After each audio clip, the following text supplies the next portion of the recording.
Noticias del reino de Dios, la alegría de anunciar el Evangelio, Jesucristo, el sol de los Andes.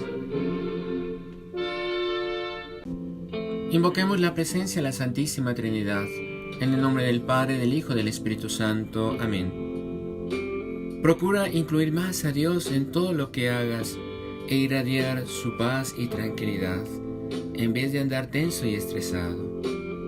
El Señor bendecirá a su pueblo con la paz. Primera lectura del libro del Deuteronomio. Moisés habló al pueblo diciendo: El Señor tu Dios te suscitará de entre los tuyos, de entre tus hermanos, un profeta como yo. A él lo escucharéis. Es lo que pedís al Señor tu Dios en el Joré, en el día de la asamblea. No quiero volver a escuchar la voz del Señor mi Dios, ni quiero ver más ese gran fuego para no morir. El Señor me respondió: Está bien lo que han dicho, suscitaré un profeta entre sus hermanos como tú. Pondré mis palabras en su boca, y les dirá todo lo que yo les mande. Yo mismo pediré cuentas a quien no escuche las palabras que pronuncie en mi nombre. Y el profeta que tenga la arrogancia de decir en mi nombre lo que yo no haya mandado, o hable en nombre de dioses extranjeros, ese profeta morirá. Palabra de Dios. Al Salmo 94 respondemos: Ojalá escuchéis hoy la voz del Señor, no endurezcáis vuestro corazón. Venid, aclamemos al Señor, demos víctores a la roca que nos salva. Entremos a su presencia dándole gracias, aclamándolo con cantos. Ojalá escuchéis hoy la voz del Señor, no endurezcáis vuestro corazón. Entrad, postrémonos por tierra, bendiciendo al Señor Creador nuestro, porque Él es nuestro Dios y nosotros su pueblo, el rebaño que Él guía. Ojalá escuchéis hoy la voz del Señor, no endurezcáis vuestro corazón. Ojalá escuchéis hoy su voz, no endurezcáis el corazón como en Meribá, como el día de Masá en el desierto, cuando vuestros padres me pusieron a prueba y me tentaron aunque habían visto mis obras. Ojalá escuchéis hoy la voz del Señor, no endurezcáis vuestro corazón. Segunda lectura de la primera carta del apóstol San Pablo a los Corintios. Hermanos, quiero que os ahorréis preocupaciones. El no casado se preocupa de los asuntos del Señor, buscando contentar al Señor. En cambio, el casado se preocupa de los asuntos del mundo, buscando contentar a su mujer, y anda dividido. También la mujer sin marido y la soltera se preocupa de los asuntos del Señor, de ser sensata en cuerpo y alma. En cambio, la casada se preocupa de los asuntos del mundo, buscando contentar a su marido. Os digo todo esto para que vuestro bien, no para poneros una trampa, sino para induciros a una cosa noble y al trato con el Señor sin preocupaciones.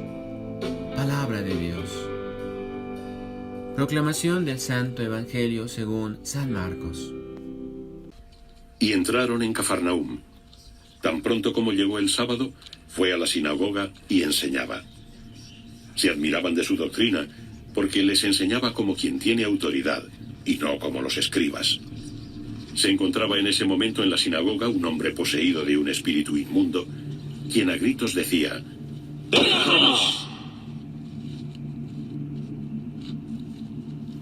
¿Qué tienes con nosotros, Jesús de Nazaret? ¿Has venido a destruirnos?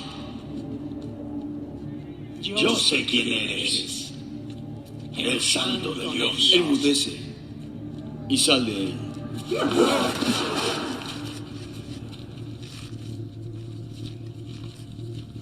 Todos quedaron asombrados, de tal modo que se preguntaban: ¿qué es esto? Una doctrina nueva expuesta con toda autoridad, tanta que manda a los espíritus inmundos y le obedecen. Y se extendió muy pronto su fama por todas partes, a toda la región de Galilea.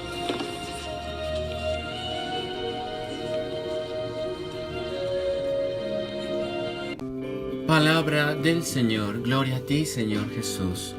¿Qué tal, queridos hermanos? Hoy 31 de enero del año del Señor. Hagamos todas nuestras obras por amor de Dios o amor en Dei. Trabajemos por construir el reino de Dios.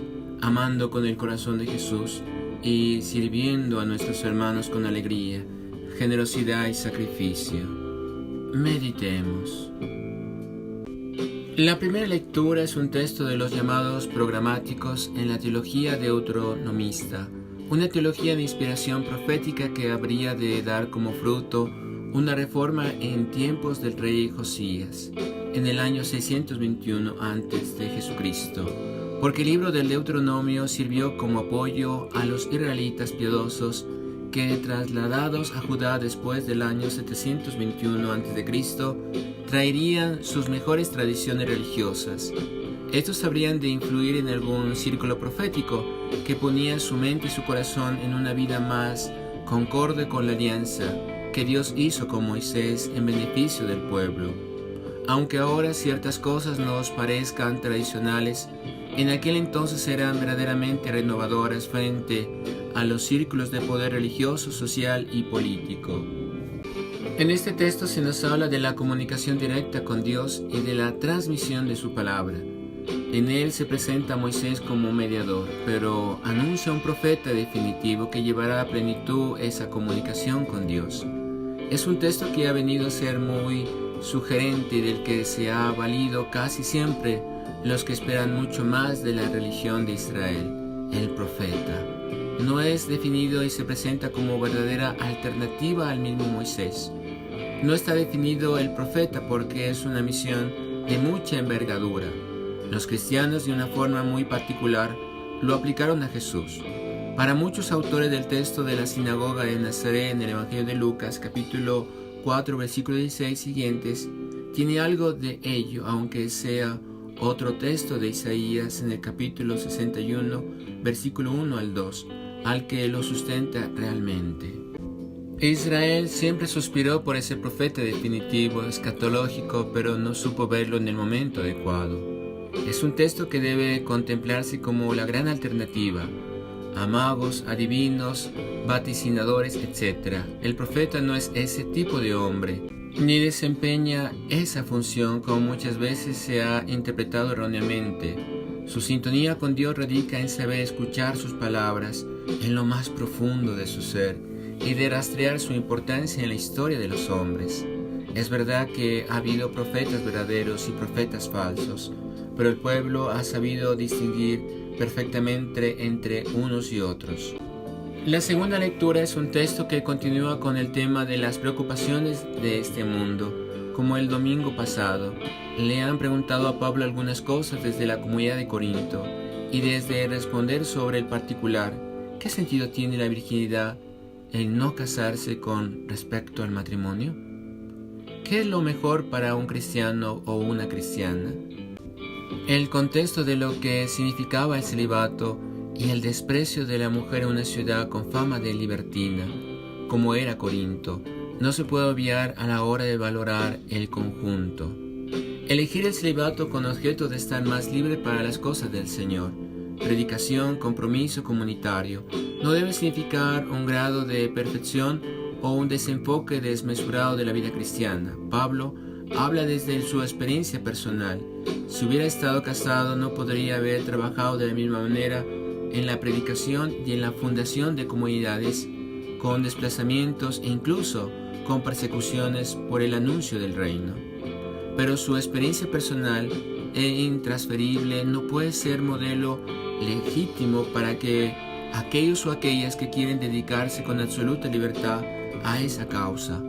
Fuera de ello, dedicarse al Señor y al reino en la vida familiar es posible y también necesario, pero no sería legítimo abandonar esas obligaciones que en el texto se llaman del mundo y que deberíamos entender como las cosas perentorias de la vida de cada día, y entre ellas complacer al esposo o a la esposa y a los hijos. Y desde ahí también se debe servir al reino, viviendo una vida santa dentro del hogar, a imitación de la Sagrada Familia de Nazaret. Sobre este texto se ha hablado mucho con respecto a la mentalidad ascética de Pablo. Desde luego no podemos decir que el apóstol considera la vida célibe como más perfecta que la vida matrimonial, pero llama la atención sobre el hecho de que los que elijan no casarse se está hablando de cristianos o cristianas, lo hagan con la intención de dedicar su tiempo y su esfuerzo a la causa del Evangelio, ya que las personas casadas han de atender a las necesidades de la familia, sus preocupaciones por lo necesario para que una familia son más fuertes. La vida no matrimonial deja más libertad para las obligaciones religiosas. Sin embargo, eso que Pablo escribió en la perspectiva de un final que se esperaba es en el texto inmediatamente anterior. Cambia radicalmente nuestro mundo y en la visión actual del matrimonio y la familia cristiana, porque todos los cristianos, casados o no, están llamados a dedicar su vida a la causa del reino y vivir una vida santa. En el Evangelio de Marcos nos presenta la primera actuación de Jesús después de haber llamado a los discípulos. Entran en Cafarnaúm y después en la sinagoga. Este es un relato que forma parte de un conjunto teológico, formal y literario que se conoce como la Jornada de Cafarnaúm. El Evangelio de hoy es digno de consideración y de reflexión porque casi siempre se ha leído de una forma neutral, pero esta escena tiene mucho de programa en el Evangelio de Marcos. Cuando se anunciaba el tiempo nuevo, es ahora cuando se va a describir por qué es verdaderamente nuevo y cuál es su alcance. Los personajes son la gente y un endemoniado, es decir, los sencillos y los oprimidos.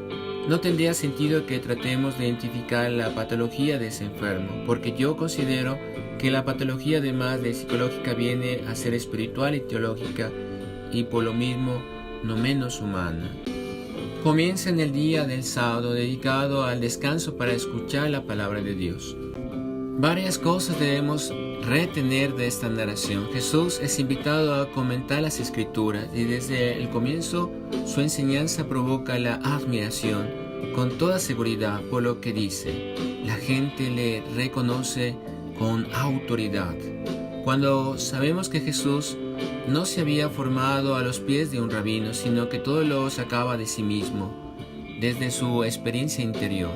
Ello pone de manifiesto que está en sintonía profética con Dios y por lo mismo se está cumpliendo lo previsto en el texto del Deuteronomio en el capítulo 18.